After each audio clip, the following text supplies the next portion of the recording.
விருத்தாச்சலம் அருகே குடிநீர் கேட்டு காலி குடங்களுடன் பொதுமக்கள் சாலை மறியலில் ஈடுபட்டதால் போக்குவரத்து பாதிக்கப்பட்டது. கடலூர் மாவட்டம் விருத்தாச்சலத்தை அடுத்துள்ள எருமனூர் பகுதியில் சுமார் 500க்கும் மேற்பட்ட பொதுமக்கள் வசித்து வருகின்றனர். இந்நிலையில் கடந்த 1 மாத காலமாக அந்த கிராமத்தில் குடிநீர் விநியோகம் செய்யப்படவில்லை என்று கூறப்படுகிறது.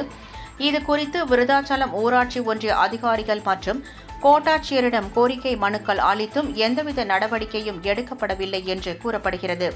இதனால் ஆத்திரமடைந்த 100க்கும் மேற்பட்ட பொதுமக்கள் விருத்தாச்சலம் எம்புதூர் சாலையில் காலி குடங்களுடன் சாலை மறியலில் ஈடுபட்டனர்.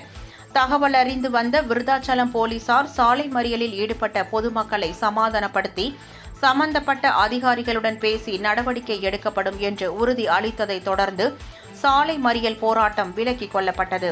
இந்த சாலை மறியல் போராட்டம் காரணமாக அப்பகுதியில் 1 மணி நேரத்திற்கும் மேலாக போக்குவரத்து பாதிக்கப்பட்டது.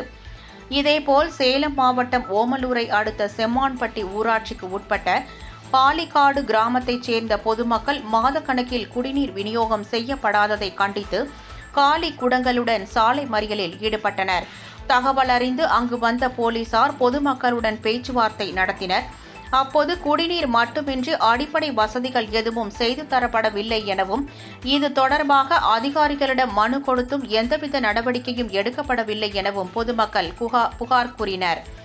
கோரிக்கைகள் அனைத்தும் நிறைவேற்ற நடவடிக்கை எடுக்கப்படும் என்று போலீசார் உறுதி அளித்ததை தொடர்ந்து அனைவரும் கலைந்து சென்றனர்.